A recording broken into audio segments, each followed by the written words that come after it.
అందరికీ నమస్కారం. నా పేరు రమ. మై రొమాంటిక్ డాన్ రెండవ భాగం. రచయిత శ్రీలు గారు.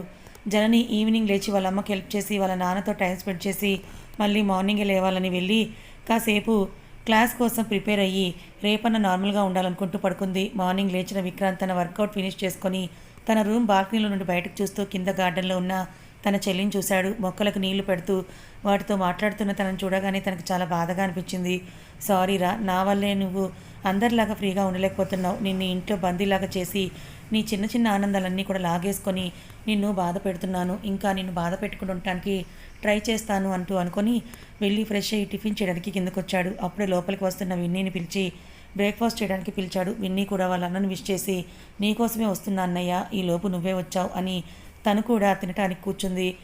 విన్నీ, నేను చాలా బాధ పెడుతున్నాను కదా. అదేం లేదన్నయ్య, నువ్వు నన్ను బాధ పెట్టడం ఏంటి? నీకు నచ్చినట్టుగా ఉండనివ్వట్లేదు. నీతో నేను ఎక్కువ టైం స్పెండ్ చేయట్లేదు కదా. నువ్వు నన్నేం బాధపడట్లేదు. నా కోసం ఎంత చేస్తున్నావో నాకు తెలియదా? కాకపోతే కొంచెం లోన్లీగా ఉంది. అదే నువ్వు ఒక వదినం తెస్తే happy. Winnie please change the topic. నీకు బోర్ కొట్టకుండా చేయడానికి నేను ఒక పని చేస్తున్నా. అదేంటో నీకు రేపు తెలుస్తుంది, ఓకేనా? ఏంటది చెప్పు. No Winnie, it's a surprise. Get ready for tomorrow అని రోహిత్ని పిలిచి అన్ని అరేంజ్మెంట్స్ ఓకేనా? ఎస్ సార్, అంతా ఓకే. ఈవినింగ్ మీరు వెళ్ళి మాట్లాడితే సరిపోతుంది. ఓకే, మనం ఈవినింగ్ వెళ్దాం అని టిఫిన్ ఫినిష్ చేసి విన్నీకి చెప్పి తను ఆఫీస్కి వెళ్ళిపోయాడు. విన్నీ కాసేపు ఆలోచించి తను కూడా తన రూమ్కి వెళ్ళిపోయింది. జనని ఉదయాన్నే నిద్ర లేచి తన మార్నింగ్ రొటీన్ అంతా ఫినిష్ చేసుకొని వాళ్ళ నాన్నతో కొంచెంసేపు టైం స్పెండ్ చేసి రెడీ అయ్యి కాలేజ్కి వెళ్ళింది. స్కూటీ వేసుకొని కాలేజ్కి వెళ్ళగానే ప్రిన్సిపల్ని కలిసి తన షెడ్యూల్ తీసుకొని ఒకసారి చెక్ చేసుకొని తన ఫస్ట్ క్లాస్కి వెళ్ళింది. నిన్న జరిగిన ఇష్యూ వల్ల అందరికీ జనని మీద ఒక రకమైన భయం వచ్చేసింది. ఈవెన్ బాయ్స్ కూడా. జనని క్లాస్కి వెళ్ళగానే అందరూ కూడా నుంచొని తన వైపే భయంగా చూశారు. క్లాస్ మొత్తం కూడా అలా సైలెంట్గా ఉంది. జనని కూడా అందరినీ నవ్వుతూ విష్ చేసి కూర్చోమని సైగ చేసింది. అందరూ కూడా బిక్కుబిక్కుమంటూ కూర్చున్నారు. వాళ్ళ ఫీలింగ్స్ అర్థం చేసుకున్న జనని అందరికీ తన ఇంట్రో చెప్పి అందరినీ సెల్ఫ్ డీటెయిల్స్ చెప్పింది. అందరూ ఫాస్ట్గా చెప్పి కూర్చుంటున్నారు. జనని వాళ్ళని నార్మల్ చేయాలని. ఎందుకు అలా ఉన్నారు? ఎవరు ఏం మాట్లాడటం లేదు. ఎందుకు అందరూ భయపడుతున్నారు? చూడండి, మీరు అందరూ నాతో ఇలా ఉంటే ఎలా? నిన్న జరిగింది మర్చిపోండి. అందరూ నార్మల్గా ఉండండి. నాతో మిగిలిన వాళ్ళతో ఎలా ఉంటారో అలానే ఉండండి. నిన్న అది జరగకపోయి ఉంటే ఎలా ఉండేవారో అలాగే అని అంటూ, చూడండి, తప్పు జరిగినప్పుడు వెంటనే రియాక్ట్ అవ్వాలి. ముఖ్యంగా అమ్మాయిలు, మీ సెల్ఫ్ రెస్పెక్ట్ని మీరు ఎవరు హర్ట్ చేసినా కూడా అస్సలు ఊరుకోకండి, అది ఎవరైనా సరే. ఇంకా బాయ్స్, అమ్మాయిలకి రెస్పెక్ట్ ఇవ్వండి. ఒక ఫ్రెండ్, సిస్టర్, వైఫ్, ఎవరైనా ఆడపిల్లల్ని గౌరవించండి. అలా అని అందరినీ సిస్టర్స్గా చూసుకోని అవసరం లేదు కానీ అనగానే అందరూ కూడా చిన్నగా నవ్వారు. జనని గుడ్, నాతో కూడా సరదాగా ఉండొచ్చు, క్లాస్లో కాదు, ఎక్కడ ఎలా ఉండాలో అక్కడ అలా ఉంటే అందరికీ మంచిది అని నవ్వుతూనే వాళ్ళకి వార్నింగ్ ఇచ్చింది. అలా అని అన్ని క్లాసెస్లోనూ అందరూ స్టూడెంట్స్ని నార్మల్ చేసేసరికి కొంచెం కష్టంగా అనిపించినా కూడా తన మీద అటెన్షన్ లేకుండా చేస్తేనే లేనిపోని ప్రాబ్లమ్స్ ఏవి కూడా ఫ్యూచర్లో రాకుండా ఉంటాయని తప్పక అందరితో అలా నార్మల్గా మాట్లాడింది. పాపం జననికి ఆ రోజంతా అదే సరిపోయింది. కాలేజ్ టైం అవగానే ఇంటికి బయలుదేరింది. కొంచెం దూరం రాగానే సడన్గా బైక్ ఆపేసింది. ఎందుకు అంటే అది తర్వాత చెప్తాను. తన ఆఫీస్లో వర్క్లో బిజీగా ఉన్న విక్రాంత్ దగ్గరికి వచ్చిన రోహిత్, సార్ ఈవినింగ్ వెళ్ళాలన్నారు కదా మాట్లాడటానికి. రోహిత్, కానీ ఇంకా టైం ఉంది కదా. ఉంది సార్, బట్ ఆలోచించండి. విన్నీని అంత దూరం, అది కూడా ఒక్కదానే అంటే అంత సేఫ్ కాదేమో అని రోహిత్ ఆలోచన అర్థమై నేను అన్నీ ఆలోచించే డెసిషన్ తీసుకున్నా. విన్నీ రోజు అలా లోన్లీగా ఫీల్ అవుతుంటే చూడలేకపోతున్నా. అందుకే, కానీ మన జాగ్రత్తలో మనం ఉందామని తను అనుకున్నది చెప్తాడు. రోహిత్కి కూడా అదే కరెక్ట్ అనుకొని వాళ్ళంతా కూడా రెడీ సార్, మీరు వస్తే బయలుదేరడమే. లేదు రోహిత్, ఇది అందరికీ తెలియకూడదు. ఎంత మన వాళ్ళైనా అందరినీ నమ్మలేను. విన్నీ విషయంలో ముఖ్యంగా చాలా జాగ్రత్తగా ఉండాలి. సో మన ఇద్దరం మాత్రం వెళ్దాం. నేను కాల్ చేస్తాను, వెయిట్ చేయని పంపాడు. ఈవినింగ్ తను వెళ్లాల్సిన టైం అవడంతో రోహిత్ని పిలిచి ఇద్దరు వితౌట్ సెక్యూరిటీ బయలుదేరారు. రోహితే డ్రైవ్ చేస్తూ ఉంటే విక్రాంత్ పక్కన కూర్చొని ఉన్నాడు. కొంచెం దూరం వెళ్ళగానే రోహిత్ కార్ సడన్గా బ్రేక్ వేసి ఆపేశాడు. ఫోన్లో తలపెట్టిన విక్రాంత్ తూలి ముందుకి పడబోయి తమాయించుకొని సరిగ్గా కూర్చొని కోపంగా రోహిత్ వైపు చూశాడు. కానీ రోహిత్ షాక్ అయ్యి ఎదురుగా చూస్తుండడంతో ఏమైందా అని ఎదురుగా చూసి తను కూడా షాక్ అయ్యాడు. అంతలా ఏం చూశాడో చూద్దాం. జర్నీ కొంచెం దూరం రాగానే సడన్గా బైక్ ఆపేసింది. ఎందుకంటే తనకు కొంచెం దూరంలో ఎవరో ప్రెగ్నెంట్ లేడీ పెయిన్స్తో ఏడుస్తూ ఉంటే తన భర్త ఓదారుస్తూ ఉన్నాడు. పక్కన క్యాబ్ ఆగిపోయింది. జనని ఫాస్ట్గా తన స్కూటీని వాళ్ళ పక్కన ఆపి దిగి క్యా హువా బాయ్, అతను క్యాబ్ ఆగిపోయిందని, నా వైఫ్కి పెయిన్స్ వస్తే తీసుకెళ్తున్నా, ఇక్కడ క్యాబ్స్ కనెక్ట్ అవ్వట్లేదు, అవుట్స్కట్స్ అవ్వేసరికి ఏమో ఎవరు కూడా ట్రాన్స్పోర్ట్ ఫెసిలిటీ కూడా సరిగ్గా లేదు, ఎవరిదైనా లిఫ్ట్ అడుగుదామని చూస్తున్నా అన్నాడు. జనని కూడా చుట్టూ చూసింది. అది అవుట్స్కట్స్ అవ్వడం వల్ల ఎవరిని వెహికల్స్ కూడా ఎక్కువగా రావట్లేదు. జనరల్గా కాలేజ్ ఎక్కువగా సిటీకి దూరంగానే ఉంటాయి కదా. జనని కనపడ్డ వెహికల్స్ని ఆపడానికి ట్రై చేసినా కూడా ఎవరూ ఆపట్లేదు. కొంతమంది తన కోసం ఆపి తను ఆ లేడీని చూపించి తన కోసం వెళ్ళగానే వెళ్ళిపోతున్నారు. ఇంకా జననికి కూడా చిరాకు వచ్చేసి ఏదో డిసైడ్ అయినట్టుగా ఒక వస్తువుని తీసుకొని ఒక కారు వస్తుంటే దాని ముందుకు వెళ్ళి దాన్ని ఆపింది. ఎదురుగా చూసి విక్రాంత్ కూడా షాక్ అయిపోయాడు. వాళ్ళకి ఎదురుగా ఒక అమ్మాయి తన చేతిలో ఒక పెద్ద రాయిని పట్టుకొని నిల్చుంది. అదెవరో మీకు ఈ పాటికే అర్థమై ఉంటుందిగా. ముందుగా తిరుగున రోహిత్ కోపంగా గ్లాస్ దించి పాగల్ హే క్యా అని అరిచాడు. జనని ఆ రాయి అలానే పట్టుకొని విండో సైడ్ వచ్చి ఐఎమ్ సారీ అన్న. అది ఓ తెలుగా, అయినా బుద్ధి లేదా, కార్కి అడ్డుగా వచ్చావు, చేతిలో రాయి నువ్వు చావడానికా లేక మమ్మల్ని చంపడానికా అన్న, ప్లీజ్ హెల్ప్ చేయండి అని విక్రాంత్ని చూడకుండా రోహిత్తో మాట్లాడుతోంది. తను మాత్రం జననినే చూస్తున్నాడు. అక్కడ చూడండి అని వాళ్ళ వైపు చూపించి తనకి పెయిన్స్ వస్తున్నాయి, హాస్పిటల్కి తీసుకెళ్ళాలి, లిఫ్ట్ ఇవ్వండి ప్లీజ్ అని రోహిత్ సమాధానం వినకుండానే బ్యాక్ డోర్ తీసి వాళ్ళని పిలిచి లోపలికి ఎక్కించింది. రోహిత్ తేరుకుని వాళ్ళ వైపు చూసి పాపం అనుకుని జనని చూసి ఏంటి అడగకుండా ఎక్కేస్తున్నావు అని అనగానే ప్లీజ్ అన్న, చాలాసేపు అయింది, లేట్ అయితే డేంజర్ ప్లీజ్ అనగానే రోహిత్ కూడా అదే నిజమనిపించేసి విక్రాంత్ వైపు చూశాడు పర్మిషన్ కోసం. కానీ విక్రాంత్ అదేమి పట్టించుకోకుండా జనని వైపే చూస్తున్నాడు. దాంతో అతనికి ఇష్టం లేదేమో అనుకున్నాడు పాపం. కానీ తనకు తెలియదుగా విక్రాంత్ చూపులకి అర్థం. పైగా బాబుగారు అసలు వాళ్ళ మాటలు కూడా వినిపించుకోకుండా తనని చూడటంలోనే మునిగిపోయాడని, అది మాత్రం తప్పుగా కాదని, అందులోనూ వాళ్ళు వెళ్తున్న పని కూడా విన్నీ కోసం కావడంతో తనకంటే ఏది కూడా ఇంపార్టెంట్ కాదని గుర్తొచ్చి జనని చూసి సారీ, మేము చాలా ఇంపార్టెంట్ వర్క్ మీద వెళ్తున్నాం, మీరు ఇంకెవరైనా అడగడం మంచిదన్నాడు. అప్పుడే తేరుకున్న విక్రాంత్ ఏదో చెప్పేలోపే జనని డోర్ తెరిచి రోహిత్ చేయి పట్టుకొని ఒక్కసారిగా కిందకి లాగి చెప్తే అర్థం కాదా అని గట్టిగా అరిచింది. ఆ అరుపుకు అందరూ ఉలిక్కిపడ్డారు, విక్రాంత్తో సహా. పాపం బిడ్డను భయపెట్టడం అప్పుడే స్టార్ట్ చేసింది. రోహిత్ తేరుకొని తన చెయ్యి విడిపించుకొని ఎంత ధైర్యం నన్ను లాగుతావా అని జనని కొట్టడానికి చేయత్తగానే విక్రాంత్ కంగారుగా రోహిత్ అని పిలవబోయి అక్కడ జరిగింది చూసి ఒక్క నిమిషం షాక్ అయి చూస్తున్నాడు. జనని రోహిత్ చెయ్యిని అలాగే పట్టుకొని వెనక్కి తిప్పి గట్టిగా పట్టుకొని సారీ అన్న, ఏమనుకోకు తప్పట్లేదు అని అతన్ని ఒక్కసారిగా తనని ముందుకు నెట్టేసింది. రోహిత్ బోర్లా పడబోయి నిలబడి తన వైపు వచ్చేలోపే జనని కార్లోకి ఎక్కి డోర్ వేసుకుంది. రోహిత్ అలాగే షాక్ అయ్యి చూస్తూ ఉంటే గ్లాస్లో నుండి తన స్కూటీ తీసి అతని పైకి విసిరేసి, అన్న మీ కార్ జాగ్రత్తగా ఉంటుంది, అలానే నా స్కూటీ కూడా ఉండాలిగా, సో మీరు అది తీసుకొని నా వెనకాలే హాస్పిటల్కి వచ్చేసేయండి ప్లీజ్, ఫీల్ అవ్వద్దు ఇలా చేశానని అంటూ హాస్పిటల్ దగ్గర మాట్లాడతాను బాయ్ అని కార్ని స్టార్ట్ చేసి ముందుకి వెళ్ళిపోయింది. రోహిత్ వెళ్తున్న జననే చూస్తూ వామ్మో ఎవరి అమ్మాయి ఇలా ఉందని వాళ్ళ బాస్ గుర్తురాగానే పాపం ఈ అమ్మాయి అయిపోయింది సార్ చేతుల్లో అనుకొని త్వరగా స్కూటీ స్టార్ట్ చేసి వాళ్ళ వెనకే ఫాలో అయ్యాడు. విక్రాంత్ జనని వైపు అలానే చూస్తూ ఉన్నాడు ఆశ్చర్యంగా. వెనక అమ్మాయి పైన్స్కి అరుస్తూ ఉంటే తన వైపు చూసి కొంచెం సేపు అండి వెళ్ళిపోవచ్చని అంటూ తన పక్కన ఉన్న విక్రాంత్ వైపు అప్పుడు చూసింది. తననే చూస్తున్న అతనితో సారీ అండి, మీ ఫ్రెండ్ అలా చేశానని ఏమనుకోకండి ప్లీజ్, మీ వర్క్ డిలే చేస్తున్నందుకు కూడా సారీ, బట్ ఇది ప్రాణం కదా చూస్తూ ఊరుకోలేక అంది డ్రైవ్ చేస్తూనే. అతను తన వైపు ఇంకా అలానే చూస్తూ ఉంటే ఓ సారీ ఆప్కు తెలుగున యాతనా అని ఇంకేదో చెప్పబోతూ ఉంటే నా పేరు విక్రాంత్ అన్నాడు.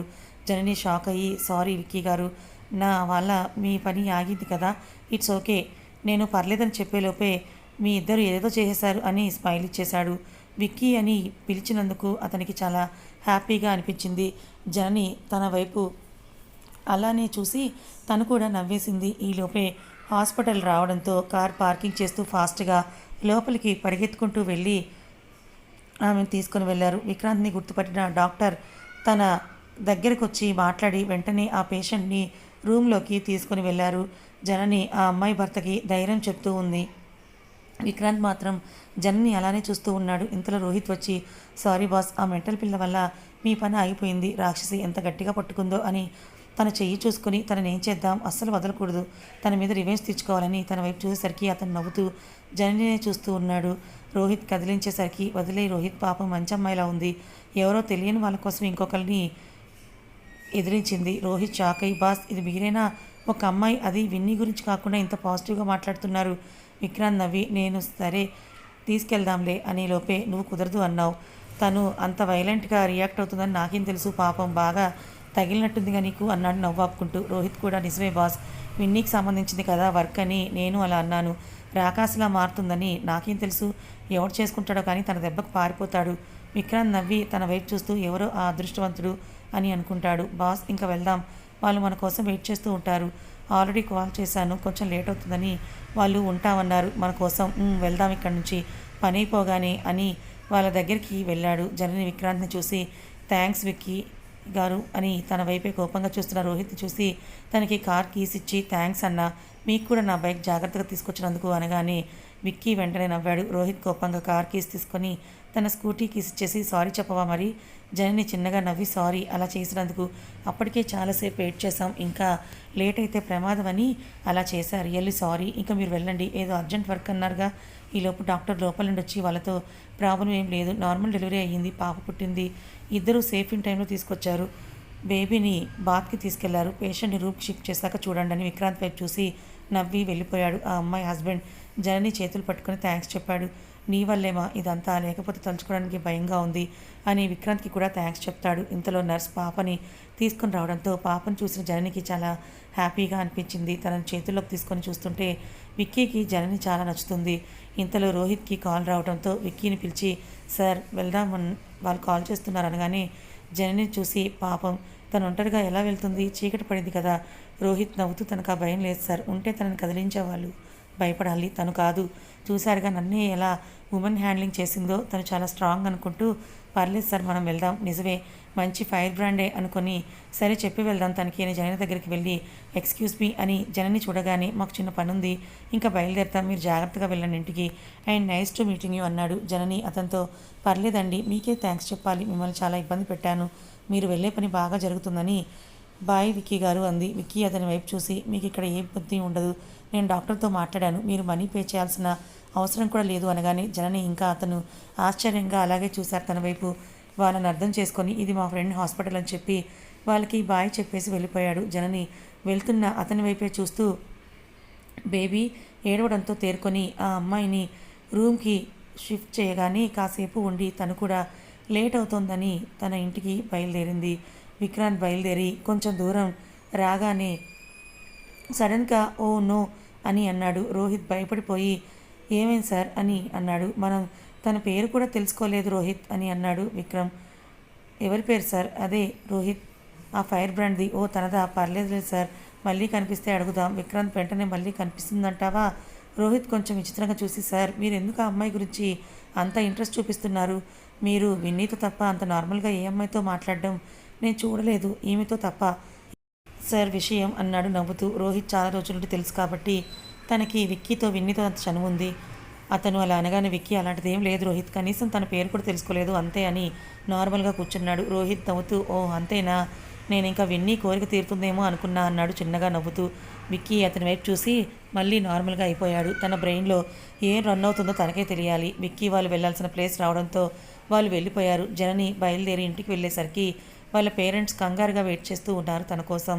తను వెళ్ళగానే వాళ్ళమ్మ ఏమేం తల్లి, ఇప్పటిదాకా నువ్వు ఇంటికి రాకుండా ఏం చేస్తున్నావు, భయపడ్డం ఏం జరిగిందా అని, ఎందుకు లేట్ అయింది అని జననిని అన్నారు. వాళ్ళమ్మ కంగారు చూడగానే ఆ హడావిడిలో కాల్ చేయకపోవటం గుర్తొచ్చి అయ్యో అమ్మ అనుకొని మనసులో వాళ్ళమ్మ రిలాక్స్డ్గా కూర్చోబెట్టింది. జరిగిందంతా కూడా చెప్పింది.